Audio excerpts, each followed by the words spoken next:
மயிலாடுதுறை மாவட்டம் சித்தர்காடு அரசு சேமிப்பு கிடங்கில் விவசாயிகளிடமிருந்து கொள்முதல் செய்யப்பட்டு திறந்த வெளியில் அடுக்கி வைக்கப்பட்டிருந்த நெல் மூட்டைகள் மழையில் நனைந்து சேதமடைந்துள்ளன.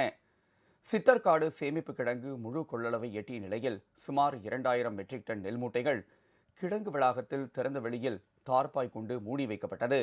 இந்நிலையில் மயிலாடுதுறை மாவட்டத்தில் கடந்த 10 நாட்களாக மழை பெய்த நிலையில் திறந்த வெளியில் தார்பாய் கொண்டு மூடி வைக்கப்பட்டுள்ள 100க்கும் மேற்பட்ட நெல் மூட்டைகள் மழை நீரில் நனைந்து முளைத்து சேதமடைந்துள்ளன.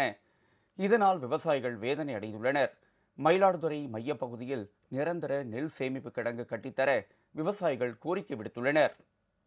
ஓப்பன் நாட்டு போட்டு வெளியில் அடிக்கிறாங்க, படுதா போட்டு மூடி, கட்டை போட்டு மூடி அந்த மாதிரி வச்சிருக்கிறாங்க. அந்த இடங்கள்லாம் பார்த்தீங்கன்னா நெல் மிகப்பெரிய அளவில் ஆயிரக்கணக்கான மூட்டைகள் முளைச்சி போயிருக்கு. அதிலே கொண்டு போய் களை கொல்லி அடிக்கிறது, சுரண்டுறது, இந்த மாதிரி வேலையை டெய்லி சுரண்டு விட்டு பார்க்குறேன். மழை பெஞ்சா மூட ஆள் கிடையாது, மூடாமல் பார்த்தீங்கன்னா அதில் நினையுது. இதில் இன்னொரு லட்சணம் 22 ஈரப்பதம் வேணும், மத்திய அரசு கொடுக்கல அப்படின்னு சொல்லி விவசாயிகள் மாதிரி ஒரு போராட்டத்தை நடத்துறாங்க. இது மாதிரி யாரை ஏமாத்துறது? இந்த பொருள் வீணா போறது யாருக்கு? ஒட்டுமொத்த மக்களுடைய வரி பணத்துல தான் கொள்முதல் செய்றீங்க. கடலூர் மாவட்டம் சேத்தியாத்தோப்பு எம்ஆர்கே கூட்டுறவு சர்க்கரை ஆலை வளாகத்தில் திறந்தவெளி கிடங்கில் வைக்கப்பட்டுள்ள 7500 மெட்ரிக் டன் நெல் மூட்டைகள் மழையினால் சேதமடைந்தது. உடனடியாக சேதமடைந்த நெல் மூட்டைகளுக்கு உரிய நிவாரணம் வழங்க வேண்டுமென விவசாயிகள் கோரிக்கை விடுத்துள்ளனர்.